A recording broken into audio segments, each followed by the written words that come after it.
Сәлеметсіздер ме, құрметті аналар, құрметті балалар. Бүгінгі біздің қозғайтын тақырыбымыз балаға қалай сүйіспеншілік көрсетеміз, жақсы көре тұра қалай тыйым айтамыз. Не жағдайда рұқсат беруге болады, не жағдайда тыйым айту керек. Бала қандай тура солай қабылдау барлық жерде айтылып, жазылып жүр. Тіпті баламыз қателік жасап жатса да, оны жақсы көреу біздің ата-аналық парызымыз. Оның қателігін бетіне баса беруге болмайды. Сол себептен бала тәрбиесінде, баламен қарым-қатынас жасаған кезде бірнеше принциптар бар. Сол принциптарды күнделікті өмірде қолдансақ дұрыс болады. Қандай да бір қиын жағдайға тап болып жатса, ол мәселелерді бала өзі шеше алса, балада самоуверенность болады, самооценка болады, решительный болады, тез шешім қабылдағыш болады және өзінің өміріне жауапты екенін түсіне алады. Осындай жағдайда тек қана ата-аналардан қолдау, көмек дегенде баланың басындағы қиын жағдайды барып шешіп беру емес, баланың орнына шешіп беру емес, дұрыс жол көрсетіп, дұрыс кеңес беру. Осындай өмірлік ситуациялардың бірнешеуін қазір мен айтып өтейін. Ең бірінші ситуация бұл балаңыз сабақтан 2 деген баға алып келді. Сіздің реакцияңыз бен әрекетіңіз қандай болады? Бірінші реакцияңыз, балаңызға ұрсасыз, себебі ол сабаққа дайындалған жоқ, сол себепті мұғалім оған тиісті бағасын қойып берді. Енді ары қарайғы әрекетіңіз қандай болады?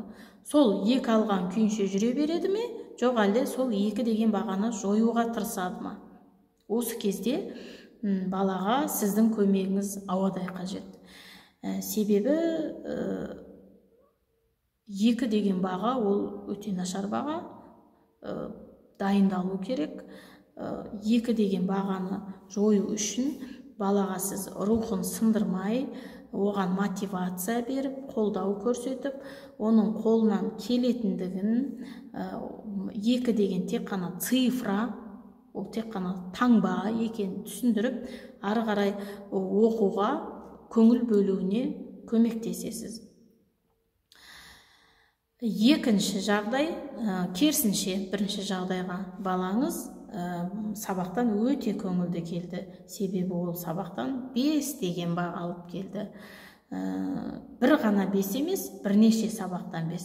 Және ол сирек алады бағаны, және 5 деген бағаны бірнеше сабақтан бір күнде алу сіз үшін таңғаларлық жай. Сіздің реакцияңыз қандай болады? Құттықтайсыз, мақтайсыз, немесе сирек жағдайда 5 алып кеп тұр, қолыңнан келеді екен деген сөз айтасыз. Ары қарайғы әрекетіңіз қандай болады осындай жағдайда? Осындай жағдайда шектен тыс мақтау баланы самооценкасын көтермейді, баланы самооценкасын ары қарай дамытпайды. Әртүрлі жағдайда, сирек кездесетін жағдайда мақтау ести беретін болса, бала біреудің жақсы сөзін есту үшін ғана, біреуден тек қана жақсы сөз күту үшін ғана нәтиже көрсететін болады. Ондай балада сенімсіздік, қорқақтық пайда болады. Яғни іштегі страх пайда болады. Яғни өз әрекетін, өз іс әрекетін бағамдай алмайды, бағалай алмайды. Осындай кезде сіздің іс әрекетіңіз мынандай болу керек. Балаңыздың жанына келесіз, немесе қасына барып, сен қуансаң, мен де қуанам. Сен бақыттысың ба, мен де бақыттымын деген сөзді ғана айтамыз. Осындай сөз арқылы балаңызды қолдау көрсетсеңіз болады. Ол да қолдауға жатады. Үшінші жағдай, балаңызға бөлмеңді жина, немесе үй шаруасына көмектес деген өтініш айтасыз. Балаңыз сіздің бұл өтінішіңізге құлақ аспады. Сіздің реакцияңыз қандай болады? Талап етесіз, немесе барып жазалайсыз. Жазалаудың орнына сіздің әрекетіңіз мынадай болу керек. Балаңыз сіздің өтінішіңізге қарсы пікірді эмоциясы арқылы көрсетті. Эмоциямен жауап береміз. Қандай эмоция көрсетті? Тура сондай эмоциямен балаңызға өтініш айтасыз. Түсіндірме жұмыстарын тек қана сабырмен отырып, үй шаруасын атқаруда бірге жоспар құрып, план құрып, екі жақты келісім арқылы екі жақтың ұсынысын, яғни балаңыздың ұсынысы мен өзіңіздің ұсынысыңыздың ортасынан бір шешім шығарып, қорытынды шығарып, келісіп алып, үй шаруасын атқарамыз. Яғни ең соңғы таңдауды балаңызға қалдырасыз. Үй шаруасындағы ең соңғы таңдауды балаңызға қалдырасыз. Себебі ол балаңыздың шешімін орындау балаға сенімділік әкеледі және мәселесін, қандай да бір жағдайда туындаған мәселесін өзі шеше алатынына толықтай сенімді болады.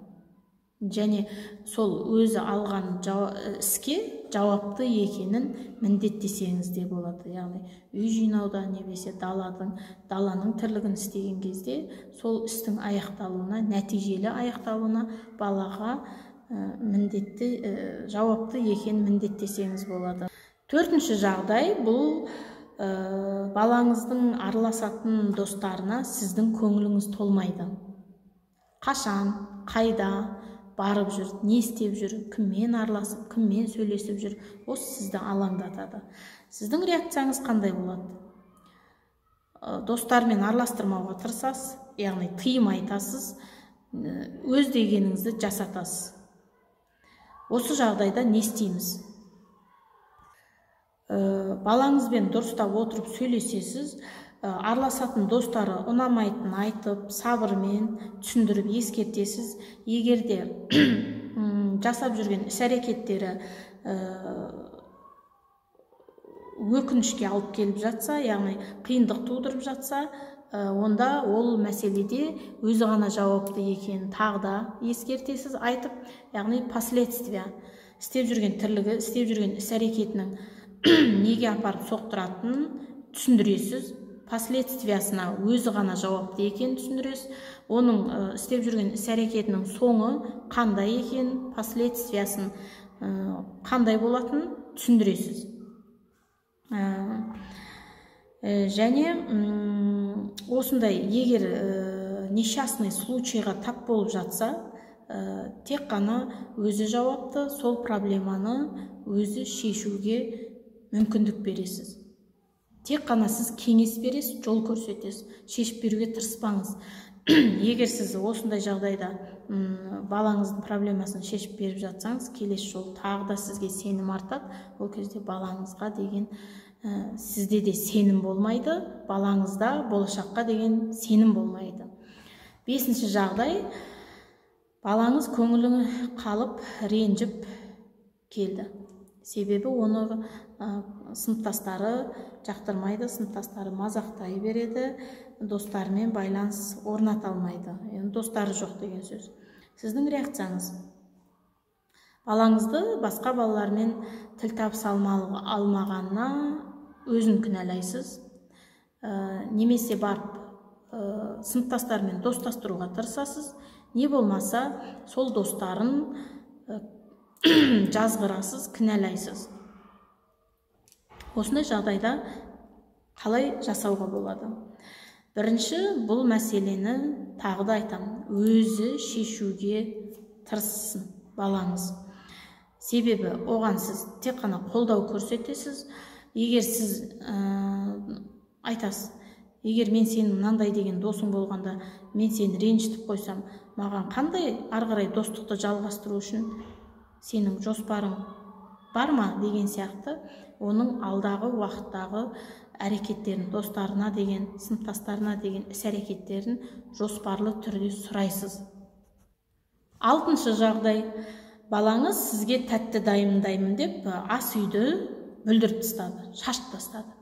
Сіздің әрекетіңіз шашылған жерге, шашылған орынға балаңызды кінәлайсыз, ұрсасыз. Яғни осындай сөзбен сіз балаңыздың жігерін құм қылып төгесіз.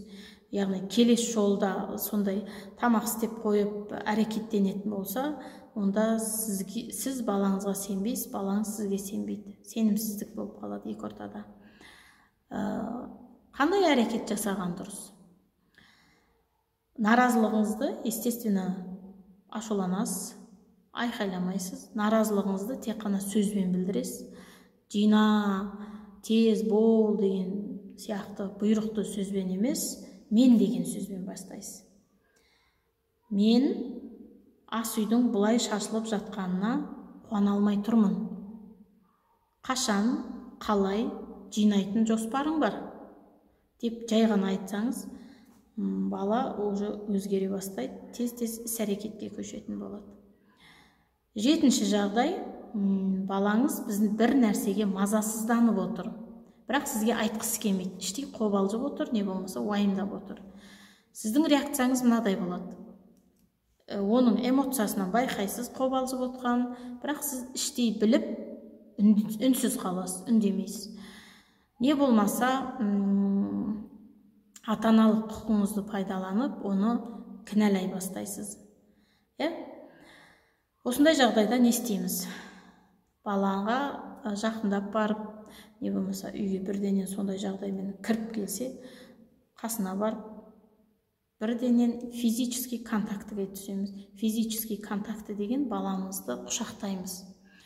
Баламызға физический контакт көрсетсек, ол бірденен босаңсиды, денесін бос ұстай бастайды, сөйтеді да сізге өзі ашылып, не үшін қобалжып тұрған, не үшін мазасызданып тұрған, не үшін уайымдап тұрған, өзі ашылып айта бастайды. Сіз сұрамасаңыз да, жай барып құшақтаңыз, немесе қолынан қысыңыз, көңіл күйің не болып қалды деген сияқты. Бір нәрсені уайымдап тұрсың, байқап тұрмын. Бала бірденен түр беріп қояды, сезіп қоямыз.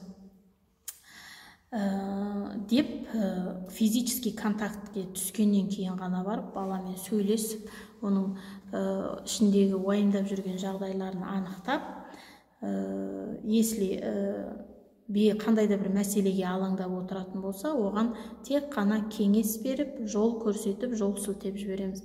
Баланың басындағы проблеманы шешіп беруге тырыспаңыз. Ата-ана мектепке барып, оның достарымен арасындағы дау-жанжалды шешіп беріп, мұғаліммен балаңыздың арасындағы келіспеушілікті шешіп беруге тырыспай-ақ қойыңыз. Тек қана оны тыңдап, оған дұрыс жол көрсетіп, кеңес беру арқылы ғана баламызға сүйіспеншілігімізді, жақсы көретінімізді дәлелдей аламыз. Сол себепті тек қана мен ата-аналарға айтатын бірден бір кеңесім, ата-аналар, сіздерге тек қана сабырлық тілеймін. Балаларыңыздың көңіл күйін, жүріс-тұрысын дұрыс қадағалаймыз.